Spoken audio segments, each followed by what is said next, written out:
Assalamualaikum Ustadz, izin saya stitch videonya. Alhamdulillah saya sudah melihat video Ustadz itu dengan full, sehingga saya sangat berterima kasih karena dari Ustadz lah saya menemukan banyak pencerahan dan jalan keluar serta solusi untuk masalah ini.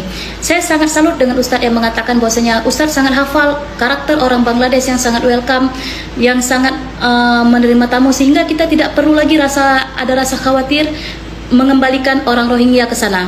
Karena tidak mungkin kita bilang kembalikan ke negaramu, karena mereka tidak punya negara, bahkan di sana mereka dibantai. Nah, oleh karena itu Ustadz telah memberikan kami gambaran yang sangat baik tentang Bangladesh, sehingga kami tidak perlu lagi merasa sayanglah mereka terluntang-luntung. Enggak, ada negara yang sayang kepada mereka, yang serumpun dengan mereka, yang sesuai dengan mereka, yang mana di sana juga mereka bisa hidup normal, mereka bisa sekolah, bisa bekerja. Itulah tempat yang sangat tepat untuk mereka, Ustadz. Kalau seandainya mereka dikasih pulau, mau ngapain dia di situ, Ustadz? Apakah dia bisa kerja? Apakah dia bisa sekolah? Siapa gurunya? Bahasa apa yang dipakai? Saya khawatirnya nanti akan menjadi suku Rohingya akan menjadi salah satu suku yang ada di Indonesia tertulis dalam buku ini.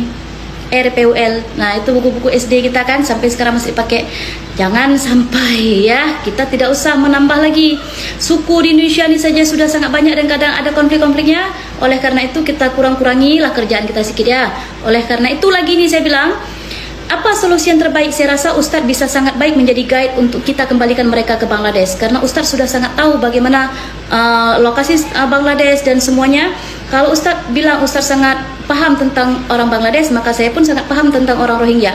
Kalau Ustadz bilang juga nggak usah takut, mereka bukan mengambil tanah kalian, belum. Nah, itulah kita waspada dari sekarang. Bukan kami fitnah, bukan kami suuzon, tapi itulah yang terjadi sekarang Ustadz dengan negara tetangga kita Malaysia.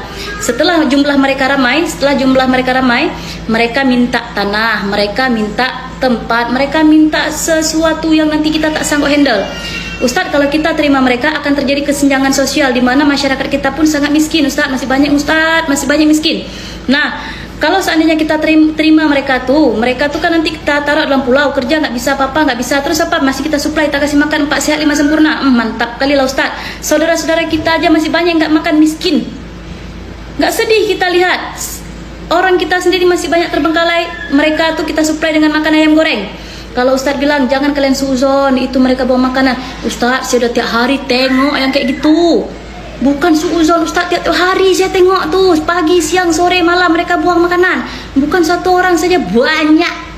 Ustadz, saya takut fitnah kan? Saya tak fitnah, sebab saya bergaul dengan mereka bukan sebulan 2 bulan, 2 tahun. Ustadz, saya tahu orang tuh. Ustadz tahu Bangladesh, saya tahu mereka. Nah, cukup baiklah ini kita kombinasikan pengetahuan kita berdua supaya lebih bijak kita tangani untuk negara kita sendiri. Caranya ya begitu. Kalau nanti mereka terdampar lagi ke Aceh, kita sambut, kita sayangilah mereka sesama manusia kan. Terus apalagi kita beri makan. Kan pastilah mereka tuh udah sangat tersiksa perjalanan jauh, walaupun kita ada jumpa lihat video tuh ternyata mereka punya stok beras berkarung-karung. Anggaplah kita tak tengok ya, anggaplah mereka lapar. Kita kasih makan, setelah makan kita kasih bekal makanan, kita naikkan balik ke dalam perahu mereka pulang. Hantarkan mereka, bila perlu hantarkan mereka balik ke Bangladesh. Supaya apa? Supaya orang Bangladesh nanti lihat, wah, orang-orang kami dihantar pulang lagi dengan orang Indonesia. Ternyata mereka tidak diterima di Indonesia. Jadi jangan sampai lagi kita ada pikiran mau ke negara itu, ternyata kita tidak diterima di sana. Itu jauh lebih sangat bijaksana kalau kita lakukan daripada kita menerima mereka. Yang mana saya takutnya bisa dipastikan pun kalau menerima mereka tingkat kriminal akan bertambah tinggi Ustadz. Sedangkan kriminal Indonesia pun luar biasa mantapnya. Bukannya rendah kriminal Indonesia nih. Jadi kita nih kurang-kurangi lah sedikit kerjaan kita. Maka ada negara yang sangat baik menerima mereka, serumpun dengan mereka, sebahasa pula dengan mereka, dan mereka di sana bisa hidup dengan bahagia dan normal karena orang Bangladesh sangat baik hati. Cocoklah dengan mereka tuh. Karena mereka tidak cocok dengan orang kita. Saya ada lihat Ustadz bilang, katanya Ustadz bilang boleh saya tampung semuanya.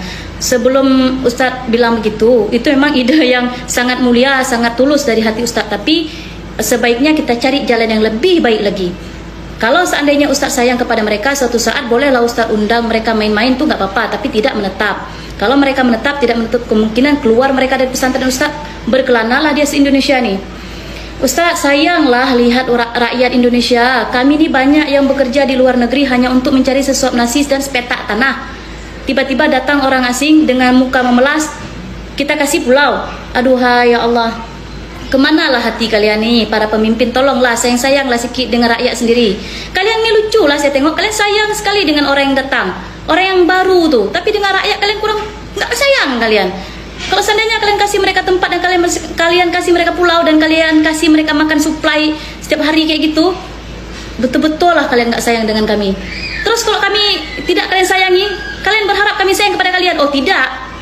Gak mungkin lah, tolonglah. Jadi kami kalau tidak minta tolong kepada kalian kemana lagi ya, selain kepada Tuhan Yang Maha Esa, kepada Allah Subhanahu Wa Taala ya. Tetapi kepada kalian lah kami berharap semua ini bisa berubah. Nah, untuk itu Ustadz telah memberikan jalan yang terbaik, solusi yang terbaik, maka itulah yang terbaik, negara Bangladesh. Terima kasih Ustadz, semoga semuanya ini bisa menjadi pelajaran buat kita. Salam dari anak Indonesia. Bikin lagi nih Pak. Iya, ini Yang dipakai mie apa Pak? mie sedap. Mie sedap ya? Ya, dicampur dengan mie apa itu? Mie kremes. Mie kremes. Ya, ini mie kremesnya gini. Oh iya. Bawa berapa kilo Pak mie kremesnya? Sekarang sedikit, bawa 5 kilo aja aku. Kalau biasanya? Lebih Mas. Lebih ya? Iya, 5 sampai 6 Iya. kadang. Oh kayak gini ya Pak ya? Iya. Jadi udah hancur ya? Udah hancur. Nggak ada yang ada. Iya. Jadi dicampur. Dicampur sama mie sedap. Iya. Kalau mie sedap aja, ya Tipis semuanya. bisa dibilang nanti nggak punya laba Mas. Iya. Karena anak-anak pinginnya dapat banyak.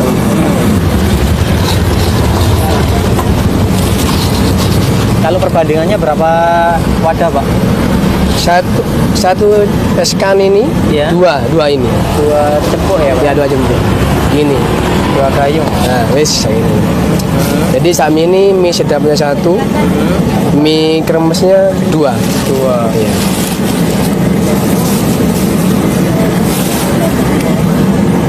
Tuangkan air nih, Kemudian dikasih banyu. air ya? Iya, biar mekar. Ini airnya pakai air Air PDAM bersih ya? Iya. Airnya nggak ada bumbunya ya Pak ya? Ya? Airnya nggak ada bumbunya ya? Nggak ada. Nanti saya mandoknya nih. Cuma air aja yuk. Untuk pengembang. Nah ini ditunggu berapa menit ini Pak? Gantian. Setelah aku diproses mari gigi. Oh gitu. Kita taruh di sini nih. Nunggu ngembang Ya, ya? ini yang sudah jadi. Ini yang sudah jadi. Yang panjang-panjang digunting. Biar gampang nanti di loyangnya ya Pak? Iya.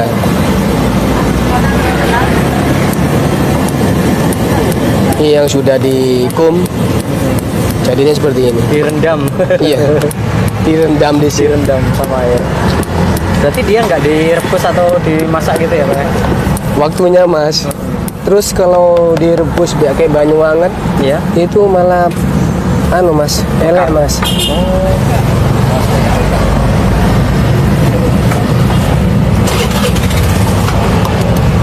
Kemudian kasih telur ya Pak ya? Iya. Telurnya berapa butir ini Pak? 1 teko? 6 nih Mas. 6 butir ya? Iya.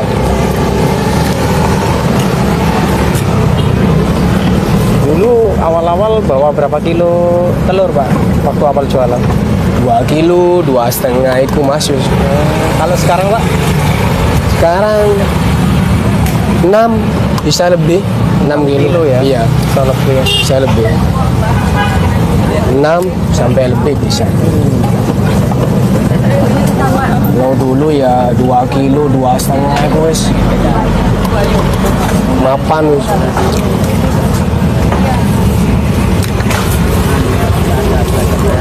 Penyedap ini. Ini bumbunya ya? Ya, penyedap. Pakai Mas aku. Ya, mas aku aja. Yang sapi atau? Sapi, yang sapi. Iya. Sama bumbu minyak. Bumbunya dipakai ya? Semua. Biar lebih mantep ya? Iya, lebih gurih lagi ini. Ini Bapak baik banget ini bisa apa, ngajari. Ya kalau pengen jualan seperti ini, gampang, simpel, nggak terlalu ruwet. Jadi di rumah nggak ngeribui istri. Kulaan di Jopo bisa, Bu. Tinggal berangkat, sebenarnya ada uangnya.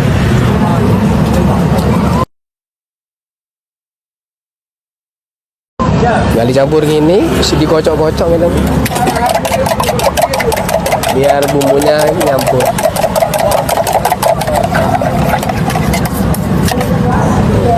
Terus campurin di mie Iya. ya. Wih, mantap. Semakin banyak endoknya semakin enak. Semakin banyak terus Iya. semakin enak. Intinya jangan pelit emang endok. Ini diaduk sampai merata ya? Iya, ini merata. Ya rasanya masak.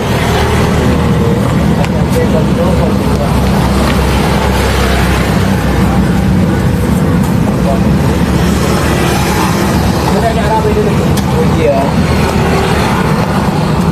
Dan apa? TPK. Ini ada semole nah.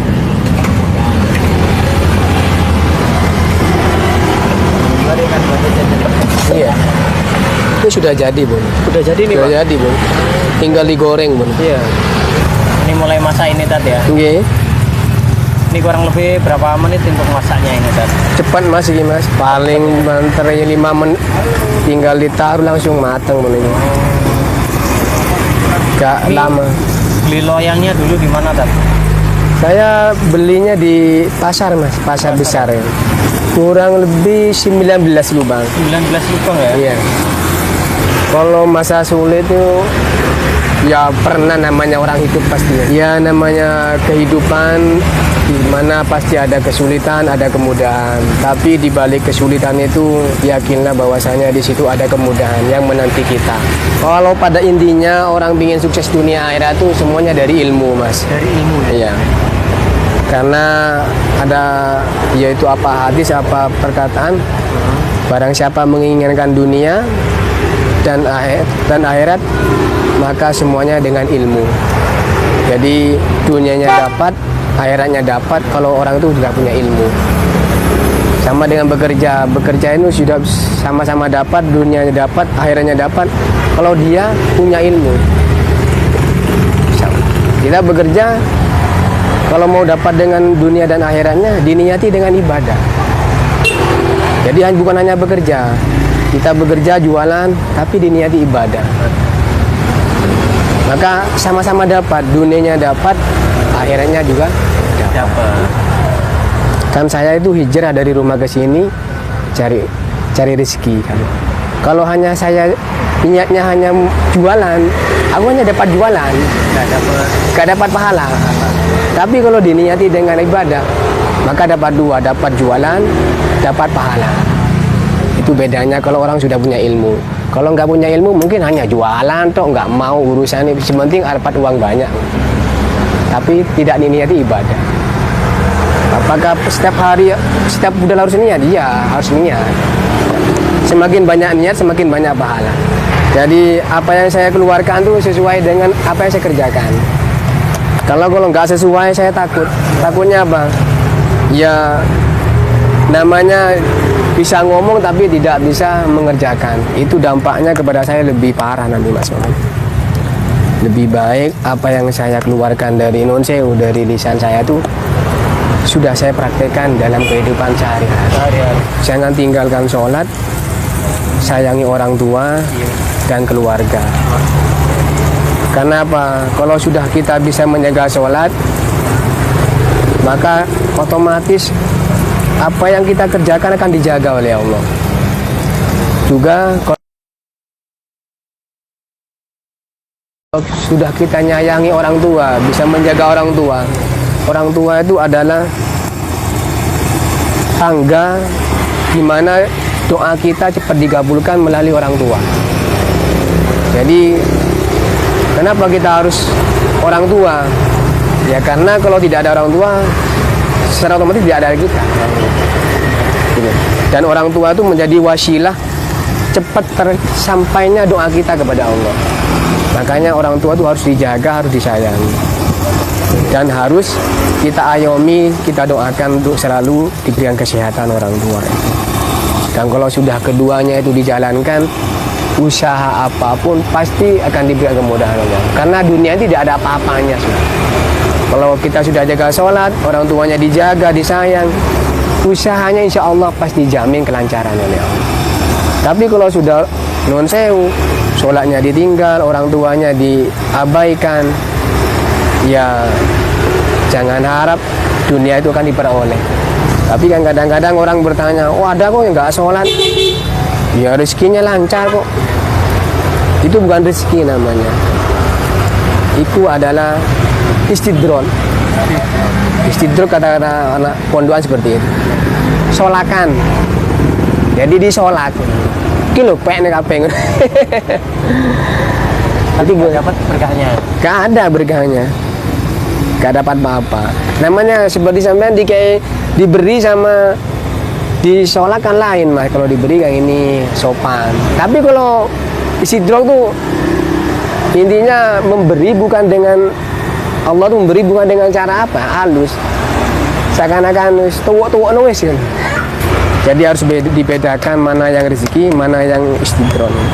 Saya dulu pernah didawi oleh kiai saya, orang tua juga di Sumenep. Ya. Kalau kita membersihkan suatu barang, baik itu kita nyapu, kita ngepel, kita cuci piring atau seperti ini, kita niati untuk membersihkan hati kita. Biar hati kita tuh bersih kayak ini juga. Jadi kayak tadi, kembali ke tadi, dapat dua. Di samping kita dapat membersihkan ini juga mendapatkan supaya hati kita juga bersih. Jadi sifat-sifat yang tercela, sifat dolim, sifat angkuh, sifat sombong dan yang lainnya. Seperti itu katanya dulu waktu saya dengar dari guru saya. Jadi kayak kalau nggak bersih ya non sewu, dilihat ya gak enak. Terus di sisi lain biar nambah pahala kita niati untuk membersihkan hati kita juga.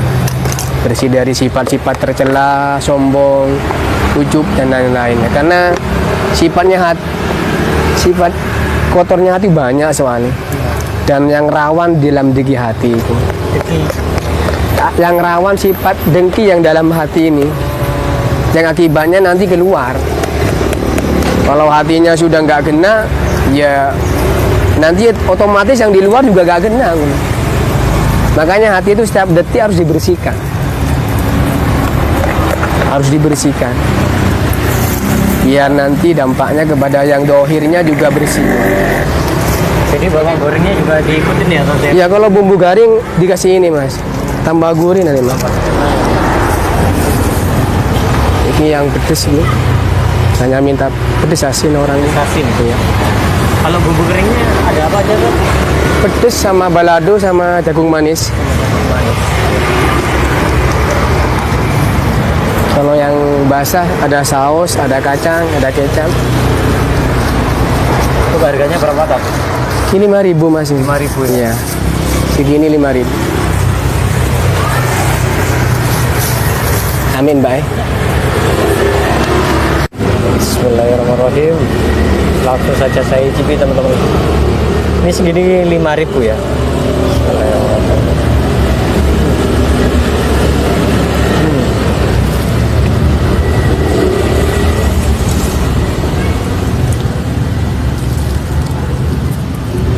Mantap.